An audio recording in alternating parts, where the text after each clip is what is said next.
Hey everybody, this is So Many Sequels, and I'm Josh. And I'm Andrew. I'm Garrett. And I am David. That's right, that is everybody. Today on the show, we are wrapping up the original Teenage Mutant Ninja Turtles trilogy, the first of the first movie, which is celebrating its 30th anniversary this year. That's why we're covering this original trilogy. This one, Teenage Mutant Ninja Turtles 3, sometimes referred to Turtles in Time, sometimes not. Apparently that subtitle is interchangeable, I learned. Woof. So, I don't know really what to say because it was garbage. It was cinematic vomit. It was boring. Offensively boring. Yeah. It was, I think, poorly put together. And I have nothing good to say about it. So if anyone has anything good to say about it, okay, someone do it. Well, the good thing about it, knew it would be Andrew. the good thing about it is that it ended. Yeah. No, it was still a bad thing. Yeah. It was still bad. Yeah. I still spent an hour and a half waiting for it to end. Yeah, you got to wait a while to get to the ending. That's a long way to wait for the good part. That's like sitting through the first 2 seasons of Game of Thrones to get to the good part. It's not worth it. Never came. If TMNT 2 was half an hour too long, like David suggested last week, then this movie is easily an hour and 33 minutes too long.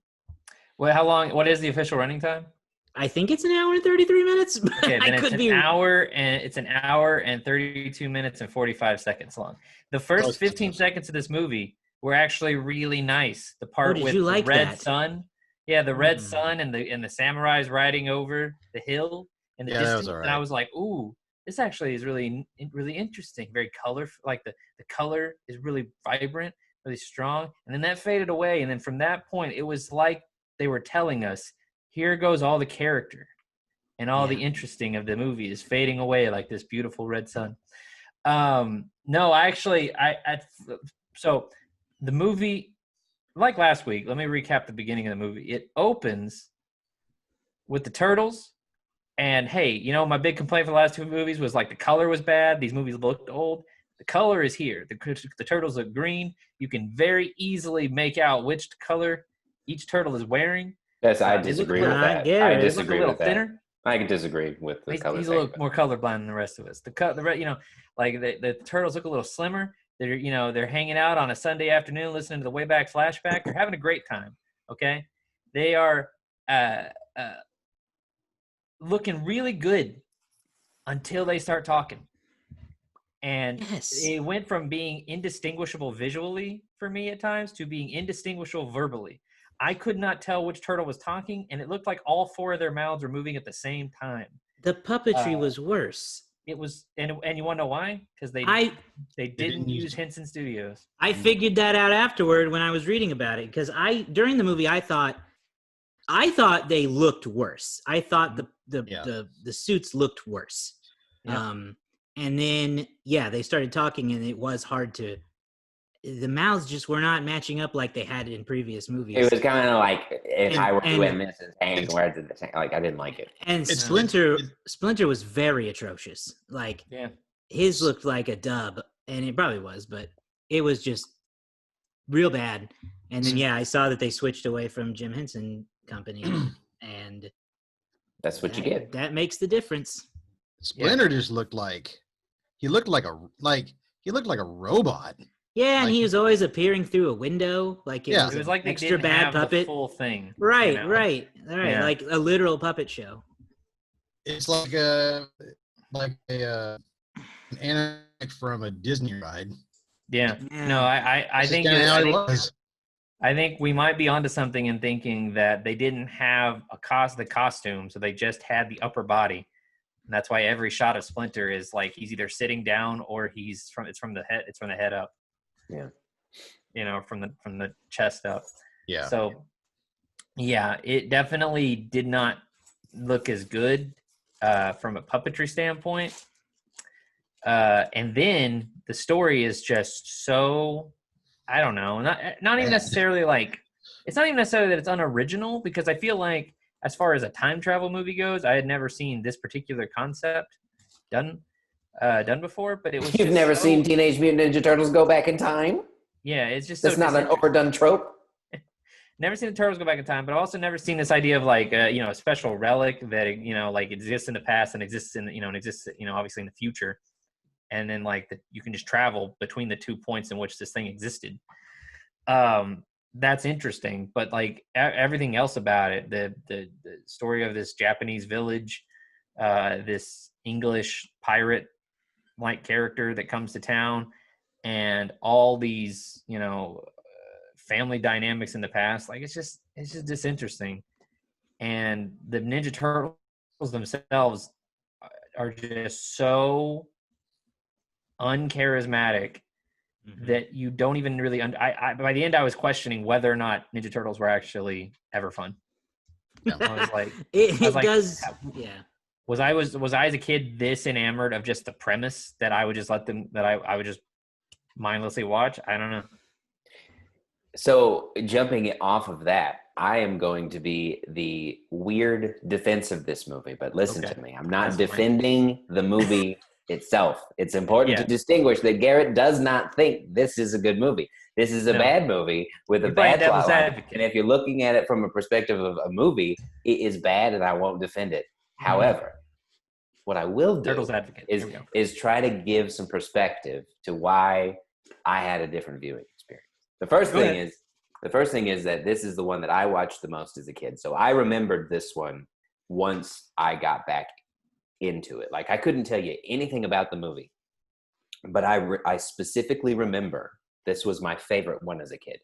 And I think that right there tells you that this movie is designed specifically for mindless consumption. Because I remember having this movie. I remember watching this movie a lot. I remember the egg timer thing, and they go back in time and there are samurais, but that's it. I don't remember anything else about this movie. Everything that happened outside of those big giant plot points, I remembered them as they were happening. But like it was so deep far back that I didn't retain that information until it was brought back forth from a jolt of the thing that I was watching. So yes, this movie is meant for mindless consumption. When you sit there and watch it, to watch it like a movie, you're going to be bored. You're going to be frustrated. I did not watch it that way because I didn't have that expectation of it being a good movie in any way, shape, or form. It was fun. It was fun for me to go back in time, a la Turtles, and remember just being entertained by watching Turtles beat the crap out of things and make stupid pizza jokes. Like, I didn't have anything else to worry about or care about when I was like 5, 6, and that was fun. And so I watched this movie from the mindset of a 5-year-old, and I had a great time, y'all. Josh, you were watching it. We were watching at the same time. You heard me legitimately laugh a couple of times. He did laugh out loud, and it upset me greatly. It made my stomach churn. And here's why. Here's why I laughed. Not because I found it funny, like in a legitimate way. It was nostalgic because I remembered that joke, and I remember 5, 6-year-old me just laughing for no reason other than somebody said something in a funny kind of way. Exactly. They're not jokes. I'm asking you right now, what were the jokes? I don't remember because mindless. But you just laughed at them just earlier today. I know. That's why I know this movie is. Did you laugh at Michelangelo doing a terrible Elvis Presley? No, that was stupid. Oh God. Did you laugh at the group of Japanese honor guard playing Street Fighter and then doing a 90s knot? I did actually. I laughed at that. Man, that took 2 tries. I mean, it was stupid. 2 tries to figure out what Garrett was so stupid. And you have to remember that I'm not thinking that's funny now, but that's funny from a 5-year-old's perspective. And yet you laughed out loud. I did because I was back in 5-year-old brain. He was thinking about how stupid he was at age 5. Okay, well, let me pose this question. Let me just pose this question because this is a legitimate question. Why, when Borat does a not joke, is funny, but when they did a not joke in a timely manner, It's not. It's a bad dated reference. But at the time, it was very funny. I don't think it was. That was a thing that was. I don't think it was. I don't know if it was funny then. I mean, it might have been funny if we. It might have been. It funny was when you were 5-year-old and you like not jokes. If I were in the 5 to 10 demo back then, I might have found it funny. Exactly. But honestly, I think I would have been asleep by that point. It was that deep into the movie. This movie was 100% made to A, sell toys, and B, be a mindless piece of consumption for kids. Like, I gotta say too, it was a thing that you put on and have your kids watch it, and that's it. That was the specific design for it. I gotta say too, the weird thing about the Ninja Turtles in these movies, the weird thing about the Ninja Turtles in these movies is that all they do is spit out references to movies, TV, and commercials.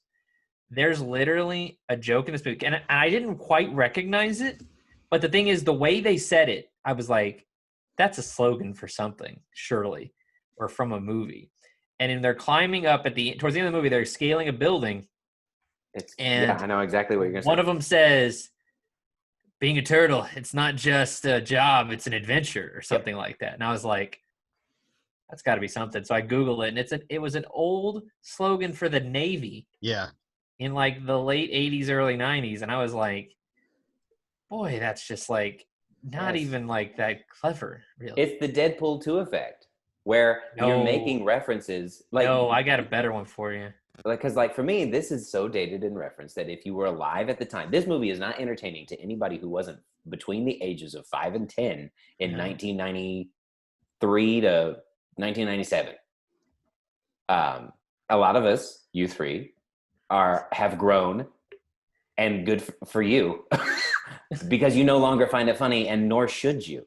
No. Where my childish brain matter hasn't fully ironed out yet. Thus, I can slip back into my 5-year-old self and go, "This is very entertaining." Listen, I gotta shut that down right now. First of all, shut it down.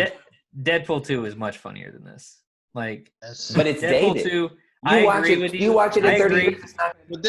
I agree that Deadpool 2 is not as funny as Deadpool 1, but the comparison you're looking for here is the Alvin and the Chipmunks movies, where the references they're making are so old that the demo won't know them. There was not a 5-year-old in America that knew the Navy slogan from 1987. That's true. This is like Alvin in the first Chipmunks movie making a Silence of the Lambs reference. There is not a child that is going to that movie that knows what Silence of the Lambs is, let alone what a fava bean is. Yeah. This movie, and in the previous movie, you got Michelangelo referencing Casablanca. It's like, do they even know who's watching this?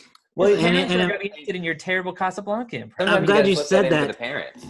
I just remembered one of the jokes that you laughed at.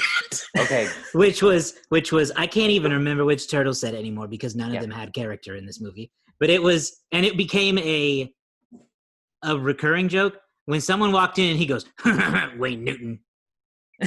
Oh yeah, I did laugh at the Wayne Newton. And that's great because like David said, what fucking child knows who Wayne Newton is? Well, and I think that's why I laughed at it. I did grin at that joke too because it was so out of left field that I went. Yeah. You were stuck. Wow, I've not heard Wayne Newton reference. That's exactly why I laughed. Like in all of this is easily so 20 years and so niche that when you get a reference, it triggers a humorous thing because like that is so nobody thinks look like Wayne Newton. No, it didn't. No, it didn't even look like him. No, it made no sense. It would be and like that's why I laughed. I think it was just so stupid that it triggered my laugh sensor, and all my only reaction was that was another thing. He sees a guy on a horse and he calls him Clint Eastwood. I'm like, this guy looks nothing like Clint Eastwood. Not in the slightest. He's just an old man. What are you doing? The other joke that I laughed at, I found. And why do these teenagers know who these people are either? These kids should be making references to NWA, not Wayne Newton. Blue Hawaii. Yeah, the Elvis thing, that was a little too much. But you also got to think because like if parents took their kids, maybe the parents or the grandparents would be like, "Hey, I get that." It's clear that was the attempt that was made. But it was bad. That was the attempt. But the thing is, with those type of jokes, you have to do them in a way that's nuanced and clever. You can't just say the name of the thing. You can't just like look at a guy and go, Wayne Newton. Or especially if he doesn't even look like him. Easy, Clint Eastwood. And it's like, all right, no effort's being put in here. This is Meet the Spartans level. Well, and I think that it also depends on the tone of delivery, because you got to think that, again, if you're in this game, and I'm just assuming, I don't know if this is true or not, but like, let's just assume the whole aim was to sell this at kids and make money off kids, right? Right. That's what the whole Turtle premise is for. So make this movie, get the merchandise going, sell everything, right? They're not really worried about anything. So they can just say something in a tone. They're not worried about the plot. They're worried about deliver this in a way that's going to make a 5-year-old laugh. It doesn't matter what you say. You can say Wayne Newton. A 5-year-old kid doesn't know what's going to happen. But if you say something in a funny way or like a sarcastic way, a kid's just going to pick up on the tone. And I look at Liar Liar as an example for that all of the time. There's the scene whenever Fletcher's walking down the hallway and someone asks him, how's it hanging? And he says, short, shriveled, and always to the right. Mm-hmm. I never knew what that meant as a kid watching that movie, but I laughed at it every time because it was funny. And then when I watched it as an adult, I went, oh, that's funny for a whole different reason. I'm not trying to say that the Turtles is that level of clever, but like now watching this as an adult, I get the Wayne Newton reference, and that's what triggers my laugh, because it's like, that's so stupid. Why would you say that in 1990 to a kid? Like, so maybe that's why I laugh. I don't know. Liar rated? PG-13. PG-13 had to be. Right? I don't know. There was no amount of cleverness was deployed in this film. No, for sure. The other joke that I laughed at was whenever the two Englishmen found Michelangelo trapped in the tower, and he goes, "Guys, I'm really a beautiful princess in disguise." Yeah. It's stupid. I appreciate that at least at that level, that's like thinking of like. Is the characters taking advantage of the bad guys being stupid. Yeah. But like there's like an effort made towards the end to like make Mikey like want to stay in the past. Yeah, that was dumb. Which they kind of, I mean, like they give you very little actual development between when he meets these people in the past and him making that decision. Like you see little things, but honestly they give more attention to Raphael meeting a little boy. And they do Michelangelo becoming endeared to this type of lifestyle. I mean, on at least 3 occasions, Raphael is like referencing how much he loves it in the past and being in nature and being, like out of the sewers and being, in public. Whereas Michelangelo barely references that. And then he's the one at the end who's like, no, I'm going to stay, dude. And it just does, I don't know. Like, you're right. It's mindless, but like at the same time, I feel like I have seen things that have been made to sell toys that at least are fun to watch. Or making it said, hey, let's make this fun. Yeah. You can make an argument like the Lego movie is made to sell toys, but at least it's fun. Oh, of course it is. But they made a good movie with it. I'm not saying they tried in this one, because I genuinely think that this is just, again, mindless consumption, because you're right. The whole plot of the movie would have made more sense if Raphael had been the one that wanted to stay. But if you do a poll, and I could be just saying this, but I feel like most people would say that Michelangelo was their favorite. And if you want a kid to be like even any kind of emotionally connected to a movie, you give them any kind of sense that their favorite character is going to be separated and taken away. Mm-hmm. And they did that for a total of 1 minute, which is about the attention span of a 5 to 7-year-old. Yeah. That's all I'm saying. Is like that's true. Too much evidence for me to believe that they cared about this movie. It was just, I don't care, just get something out there. We got to put the toys out. I want to see like a list of movies that are like, that fit in this same category of like, no, like mindless consumption, as you say, like movies that like, there's no actual real benefit to. Mm-hmm. That maybe they're, like they're meant to, you could say they're meant to sell merchandise or something like that, but surely there's other movies that are this exact type thing. Sure. That to sell anything. They meant to sell themselves. Like bad kid movie. Probably like horror movies some horror movies are this way too, I'm sure. It's funny to me because like the movies are not even where the money's coming from, at this point in time. The TV series is in full blast. There's a whole line of Nintendo games. Like, anything, I don't even know. Toys to sell the movie. I'm wondering how many kids still cared about the movies at this point. Because they're bad. Well, again, I think they came out with the samurai toy first. I could be wrong. So my assumption is that the samurai toy was popular, so they were like, let's give them a samurai-based Ninja Turtles movie because of how popular that makes the most sense. It's like, hey, this toy is really popular with the Ninja Turtle, with the samurai gear. Let's make a samurai movie. But the thing is, Josh, you say that too, but they cranked these movies out. This one came out. They did crank them out very fast. Like the first one came out in 1990. So in 3 years, you've had 3 Ninja Turtles movies. Yeah. You know, it's so there's like, they had no time to get bored. I don't know. Fatigue is a thing. Yeah, I mean, when you pump out too much too fast, it is definitely a thing. True. Especially when, like I said, the movies aren't the only thing that exists. The Turtles are at like peak saturation right now. Well, and this could have been the last thing anyone wanted was one more. Well, it was. and that's exactly why. I mean, the Turtles are a thing that have been able to last. You take them away and you bring them back, and they can adapt and they'll be fine. But it may have just been too much oversaturation, and people finally were like, okay, this is it. Like, this is done. We're done with the Turtles. It's too much. So, yeah. I think that's going back. You two who run this Instagram poll, put a little slider up on one of the social media pages and see if people can vote what's their favorite turtle, because I want to know. But let us know, listeners, what's your favorite turtle? Yeah, who's your favorite Ninja Turtle? Yeah, there were plans for a fourth one. Were. Yeah, this one just did so poorly. Couple of different ideas. This one did very poorly. Yeah.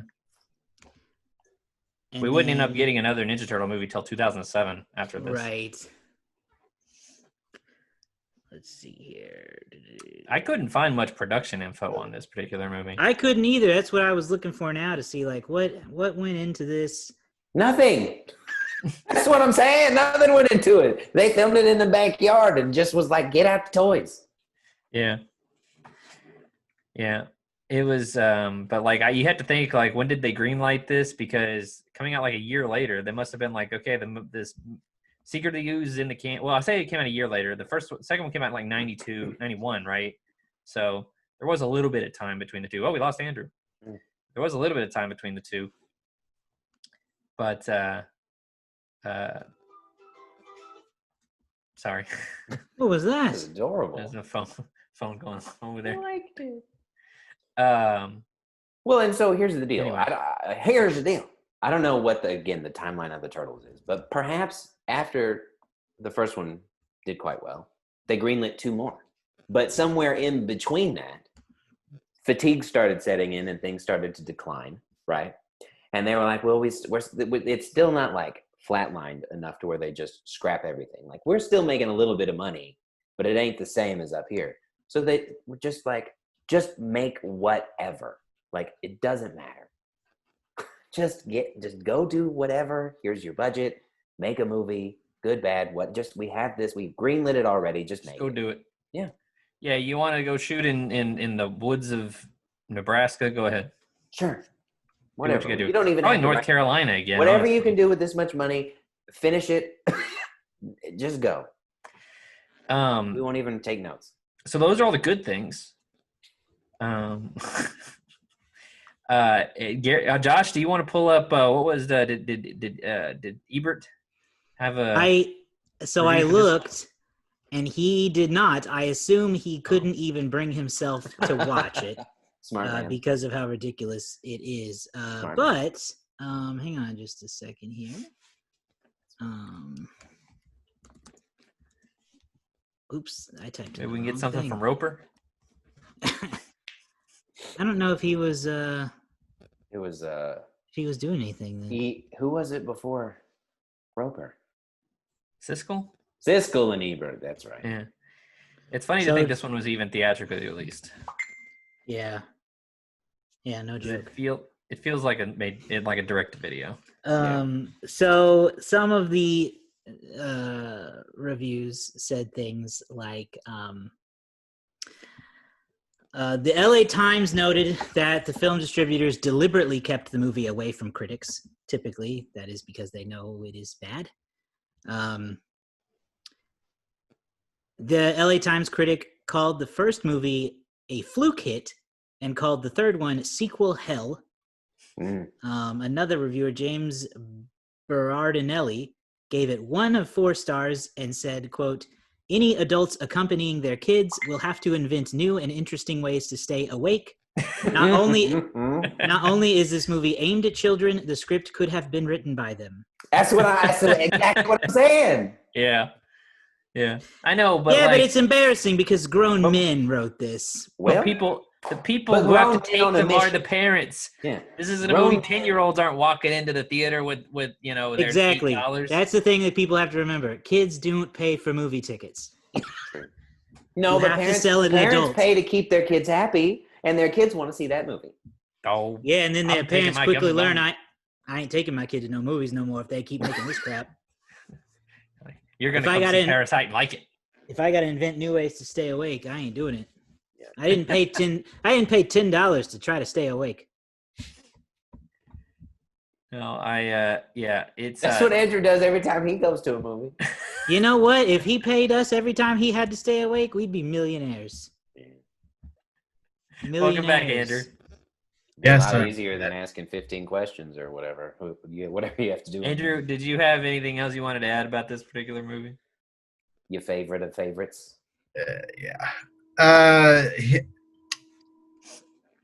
Everything that you all have said is pretty much what I was going to say. The only thing I was going to say was that this is pretty much just it's like Batman and Robin.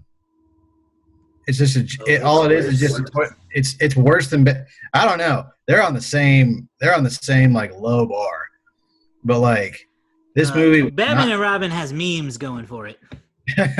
Nice to meet you. There's nothing redeemable about this one. But like all it is just a toy commercial.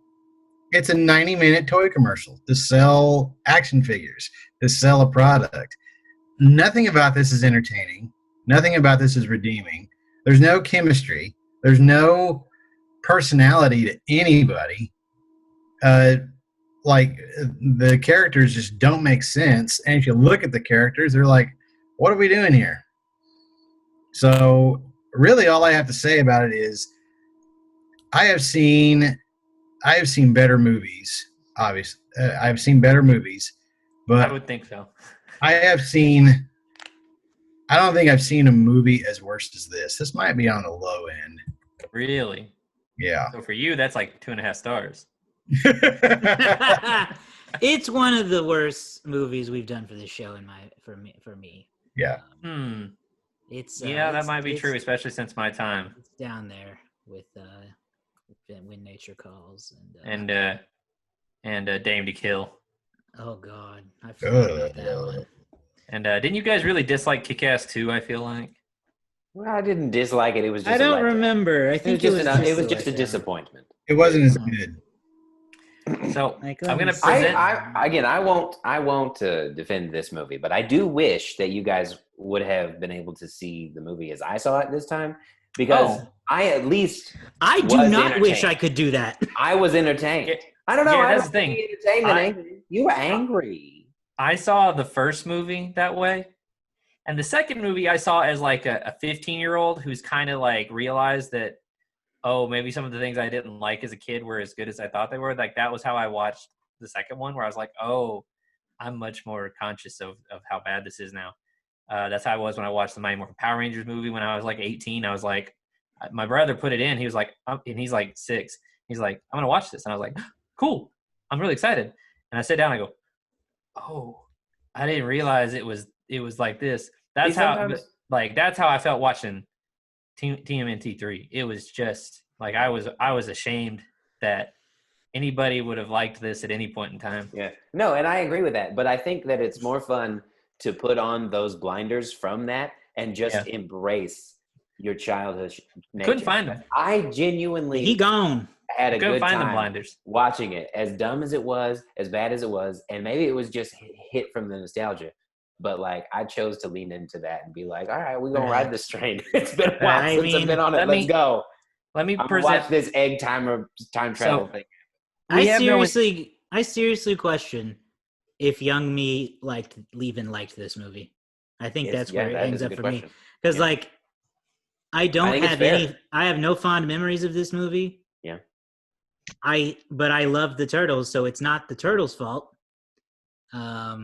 So I seriously wonder if I could just become 5 again and watch it, if I would still go, can we watch the first one? And it could be. That definitely could be. I think it could depend on which one you watched. This is very lowbrow humor. It doesn't make sense. It might depend, because I don't really remember the second or the first one that much. I remember the first one pretty well. The second one, not at all. So I watched the third one a lot. Maybe if you watch the second one a lot, this is how you feel towards that, or towards the first one, like Dave. So yeah, I will say that like I watched this movie like about the same time whenever it came out, and I saw this in theaters. Yeah, but you're 20. And, at least in 1993, you're 20. No, we discussed this last week. He was getting closer and closer to that driver's license, and but like no, you were the target demo at the time. I guess so, because like even though like I love the Turtles, there was a part of me that just got bored with this. I was just even as an 8-year-old, I was just like completely bored with it. I'm like, man, this movie's not as good. It's watchable, but like I can't do this anymore with the Turtles. It probably killed the franchise. I want to say it probably did. Well, not completely. They would have a TV show after this, like a live-action TV show, the one that crossed over with the Power Rangers, but they just a handful of more cartoons. There was no more films after this for a while. So we have no real intention of doing the animated film, even though I think that's quite good, or the two Michael Bay, late 2010 movies. At least not right now. No, maybe down the line in the future. But I do want to ask. I want to present it to you because those movies were, for the most part, panned for not being very good as well, right? Yeah. What would be, if you guys had to think about it, what would be your dream director or writer or both for the Teenage Mutant Ninja Turtles franchise? I'll lead off to kind of spark the conversation, unless you guys just don't want to. So I would get, for my writers, I would get the team that did Zombieland. I would get Rhett Reese and Paul Wernick, get them together, because I think they're creative, I think they're funny, and I think they'd come up with something that has kind of a good, like, I think it would be pretty charming. I think they could do family really well. And then I would get kind of a lesser known director right now, but Sam Hargrave. He directed the Extraction that came out earlier this year, which is kind of more of an action movie. I think if you combine, and as far as the stunts and action of that movie, I think it's really good. I think if you combine elements like that, where you're taking like, hey, let's get some cool stunts and action and stuff you can do with, these turtles that are, essentially superheroes, can do almost anything, you want them to do, and then bring in some more wit and some more charm, I think you can have a good Ninja Turtle movie. I don't think it's impossible to do. But I don't know. That's probably like pipe dream. Is anybody else got any dream director or dream team you would put on a Ninja Turtles franchise to make it good? I'm 30 and I don't need it anymore. I don't care enough to pick. The only thing I'll say, if they wanted to do anything with it, is if they brought the same writing team from Transformers. Why would you ever suggest anything like that in your life? What's wrong with you? Because that's a $1 billion franchise. I guess that's true, but you can hate it all you want, but it works. But those guys, what they do is actually really fun. They do. Maybe. I mean, they wrote for many people, yes. Not for me. I will agree. It'd be making a lot of money. Yeah, you out here chuckling at Wayne Newton, don't get to talk about it. Hey, I can laugh at Wayne Newton. He is worthy of a laughter. You should always laugh. So, hang on, right. Yeah. So you're just talking about the first Transformers movie, Andrew? Yeah. He did say the first one, which is first Transformers? It's Alex Kurtzman and Alex Kurtzman has his hands in everything. Is he doing Star Trek stuff? Yeah, he's done Star Trek stuff. He's done TV stuff. As far as the director, Alex Kurtzman, he's got a lot of cred to him right now. As far as a director, go ahead. Sorry. Go ahead. As far as a director is concerned, maybe Tim Miller. Martin Scorsese. Mm-hmm. Deadpool, yeah. I think that'd be good. That's it. My other suggestion was I can't remember his name, but the guy who directed John Wick.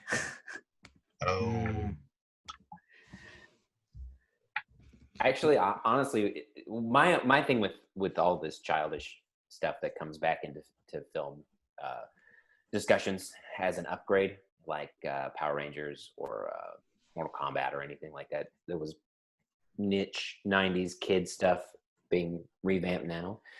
I would want to see a much darker version. I don't want to see Friendly Things. Because the first one, I think we can all agree, is the best one of the three here. And that one had a lot of more darker undertones. And so that's what I would like to see, is really just embrace the darkness that you can get. Very similar to the dark tone the Netflix shows or the Marvel Netflix shows took. Where it's very dark, very neighborhood focused. And I think that is what I would rather see if they were to revive something. I don't know. I don't have like a team or a person, but rather let's take this vision and give this a shot and see what happens. Okay. I thought it was worth saying. I made the joke last week about a David Fincher Ninja Turtles, and so it got my brain going. Yeah, that was dark. All right. Well, topic. Do you want to just move on to the box office stats here? Yes. Yeah, go for it. We've been going about 35 minutes here. So Teenage Mutant Ninja Turtles, like Josh said, debuted excuse me, March 19th, way back in 1993. I just turned 3. And it opened number 1, although this is the lowest opening of the Ninja Turtles movie. It opened with $12.4 million, beating out a movie called Point of No Return, which brought in $7 million. It also opened that weekend. Point of No Return is kind of an interesting movie because it was a remake. It was a foreign remake of I think a French movie that just came out 3 years earlier. I'm always put off by that. It's called A Femme Nikita. Yeah, that's it. And then in the number 3 spot, a movie called Fire in the Sky brought in $4 million. I looked into this one a little bit too. It's a biopic about a man who got abducted by aliens or something like that. Right? Is that right, Andrew? Yeah, it's actually really good. I will give it credit. That is a movie I did watch. Yeah, I looked into it. It got some pretty interesting reviews. Yeah. And then at the number 4 spot, it was the previous number 1 movie, CB4, starring Chris Rock, in what is described as a hip hop comedy inspired by This Is Spinal Tap. So interesting. So might be good, might also be not good. It's called CB4. CB4, starring Chris Rock, and try to find the trailer. This is just according to its Wikipedia page. They took a lot of influence from This Is Spinal Tap. And then at number 5, you have Groundhog Day, which watching TMNT 3 felt like I was in Groundhog Day at times. Had Groundhog Day been out for a long time? I don't think. It was in its 6th week. Okay, good. Yeah, it was in its 6th week, bringing in $3.8 million. I think it had already had its kind of bigger run by that point. TMNT would go on to make $42 million in the United States and Canada. I'm not seeing any numbers here for an international release, so it could just be that it didn't make any, or it could be that that it didn't make, they didn't release it. Going on to the year, Teenage Mutant Ninja Turtles 3 finished in the number 34 spot for the year with $42 million, just behind the Beverly Hillbillies, which brought in $44 million, and just above Homeward Bound: The Incredible Journey. The number 1 movie for 1993 was Jurassic Park, which brought in for 1993 one of the biggest grosses of all time at this point, was $357 million domestically. At number 2, Mrs. Doubtfire with Robin Williams, At number 3, one of, I think objectively, and Garrett and I talked about this about a year ago, a movie that might be the best critically and one of the better performing movies based on a TV show is The Fugitive. Yes. And then at number 4, a movie called The Firm. And at number 5, Sleepless in Seattle. And then at number 9, I believe was that year's Best Picture winner, Schindler's List. Is that the Best Picture winner for that year, Andrew? It is. Cool. That's all I got then. There's no special stats here today. No inside baseball. That's it. We'll throw it to the letterbox game, which is Andrew this week. All right. Who wants to go? Now watch what happens. Who wants to take a swing at this? Oh my! Do I get to go first? Is Andrew go first? Am I finally in land, or is it me or you, David? No, it's you. Okay, 1.5. 1.5. 1.5 is my letterbox guess. Garrett and David both have 1.5. No, I'm guessing. I'm guessing 1.8. 1.8. Okay. 1.8. Can't guess the same number. So 1.8 and 1.5. Mm-hmm. 2.3. Wow. 2.3. Say it again. 2.3, because every movie in this series has been higher than I think it should be. Okay. So That's a good point. we have 1.5, 1.8, and 2.3. Let's see. The What does winner. that sound? It's my computer. Oh. Your winner. brand new computer's already sounding like Chewbacca. What's wrong with you? What's wrong with it? I don't know. The winner this week is David. Hey. The score is 2.0. Damn it. Oh, wow! You guys are I really was close. I was right, but I overshot. I knew it would be higher. Barely by like a point. Wow. On the low end. All right. 2.0, 2 even. 2 even. Out of 4 reviews. No, 4? more than 4. That's what I'm seeing. No. It won't even give you the stat at 4. Says ratings by 4 fans. No, that's how many people have put it in their top 4 movies. That I believe. Oh. Okay. Hover over where it says 2.0. Oh, never mind. I am sorry. It is 10,605 reviews. There you go. There you go. 124 5-star reviews. 124 5-star reviews, friends. Wow. That matches up with what I read on IMDb. That is. For anybody who might want to know, Letterboxd is a pretty cool site where it's all film review and fans and stuff all get together. And the highest grossing movie for 1993, not highest grossing, excuse me, the highest rated movie for 1993 is the Best Picture winner, Schindler's List. At 4.4. So, what are we going to give this movie? Well, I went ahead and rated it. It is half a star. woof. Yep. See, I'm going to be a little bit more generous, and I'm going to give it a full star more than Andrew. I'm giving it 1.5. Interesting. That's what you get when the movie is stupid. I'm gonna agree with Andrew and give it a half a star. Wow. It is a rare half star, but it is earned. Yeah, it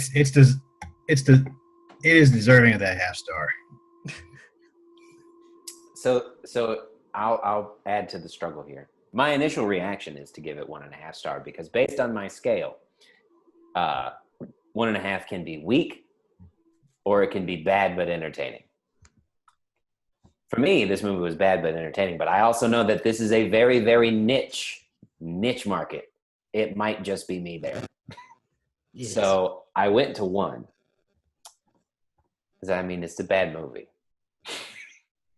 So I think I'm going to just stick with that. I think I'm going to go with Splitting 1. the difference. The 1. Okay. Well, now I feel like an idiot for giving it such a high. No, I'm glad it was you and not me. 1.5 stars. I'm glad it was you and not me. It's okay. It's okay. The bottom tier of my rating system is so hard to define what the difference between a 1.5 and a 1.5 star is. Fair. I have to come up with some more advanced criteria because I'm looking at my thing and my 1.5 is stupid. And that's what I felt. My 1 is just downright sucks. And so I'm not sure what the difference is between those two. Yeah, that's why I just look at like I have 4 half-star reviews or movies and I have like 7 1-star. And I was like, which group does it fit in? And it clearly fits in the half-star group. That's fair. Teenage Mutant Ninja Turtles 3 is right up there with Cars 2, Superman 4, The Snowman, and Oh Ramona. Those are pretty bad. As some of the worst movies I've ever seen. Yeah, those are some roughies. Yeah, those are not good ones. I have 6 half stars. Yeah. Soul Plane is one of my half stars. And I mean, on my 1 star, the only one I'll say is the recent one is The Frighteners. And since that one is so fresh on my head, it was very easy for me to say that this movie was worse than The Frighteners. Wow. Strong words. It do be like that sometimes. Well, that's it for us this week then, right? No. That is it. It's wrong. We have one thing to promote. Oh, yeah? Yeah, we do. What is it, Garrett? A long, long time ago in a galaxy far, far away, Josh and I used to host a radio show called The Wayback Flashback. Oh. We have revitalized that show on Spotify exclusively. Yes. It is Josh and I talking about pop culture from the 80s and 90s. I'm sure Teenage Mutant Ninja Turtles 3 might make a reference, but I guarantee you that Teenage Mutant Ninja Turtles 2 makes an appearance on our most recent episode, which is Songs of Movies. We played the Turtle Rap. Josh programmed the show with much movie songs. Yes, and that episode is out now. Is it? Yes, it is out now. We have 3 episodes for you to enjoy. As of now, the show will be weekly, and it's going to be fun. Now, again, where do you find that? Spotify. It is only available on Spotify and truly only available for those who subscribe to Spotify Premium. Now, why is it only on Spotify? Because it is it's part of an exclusive partnership between Anchor and Spotify. Anchor is a podcasting platform owned by Spotify. It's the platform we use here for this show. And as you guys know, and others out there probably know as well, you cannot just put music in your podcasts all willy-nilly. That's not legal. There's a lot of problems with that. However, because of this partnership with Anchor and Spotify is allowing show hosts to use the Spotify music catalog to program songs into their shows for a variety of reasons. You could do a guided playlist. You could do an album review. You could review an album 1 song at a time. Oh, that's you could do all kinds of stuff. Or like we're doing, you could just host a good old-fashioned radio show with fun music and talk. And that sounds like a blend. Yeah, we've got. Go ahead. I was going to say. Go ahead. Distributing it through Spotify allows us to do that while sticking to the rules of not infringing on anyone's copyright. And every time you stream, an angel gets its wings. No, an artist gets paid. That's what happens every time you listen. True as well. An artist gets paid. Yeah, and so because it's programmed, Spotify, you got to pay for it. I've actually listened to the first 2 episodes. I got a sneak peek of these. And, man, it really took me back. It was a blast. I already have requests that I want to send in. And so I highly recommend it if you're really into, big hits, guilty pleasures, and forgotten favorites of days gone by. Exactly. If you're into old weird themes music. I mean, honestly, I was just yelling in my car, singing along because it was like you guys were just hitting all the best songs from my adolescence, but also even older. There's not a lot of things we do well, but that is one of them. We know how to make a playlist, and the whole idea is we're going to bring you theme shows. So the first episode is a good one that'll show you what we're going to play. some big hits. Tells you what we're all about. All about. I found some forgotten favorites, the big artists that you may not know their songs from, or you may have heard them and forgot that you know them. And then again, we mentioned that Josh just did his movies. I'm going to talk about boy bands next after that. And then we've also got requests. Shuffle mode is one thing that we're going to do. We just play some songs. So a lot of stuff coming up. It's going to be fun. Sounds like fun. Cool. And then as far as we're concerned, we've got our we got our Christmas debate. Absolutely. Coming up. Christmas debate is next, followed by our month-long Christmas adventure. So we got a lot of fun stuff to try to wrap up this big old piece of garbage of a year. So hopefully we can all try to enjoy what time we have left is a really weird way to say that. You have got to get him off the mic. Somebody. Hey, did I say it wrong? Is it incorrect? No, it's factually correct. It was 2020 with a bang. We're listening with Christmas movies. We're doing it. We're doing it. On a joyous all the years that we have had, this one has sucked the most, you know. On a joyous The only way to send this year packing is with a middle finger raised to the sky while you're watching a Christmas movie and listening to the Wayback Flashback at the same time. Now, see, that's what I like to hear. There you go. With the time you have left.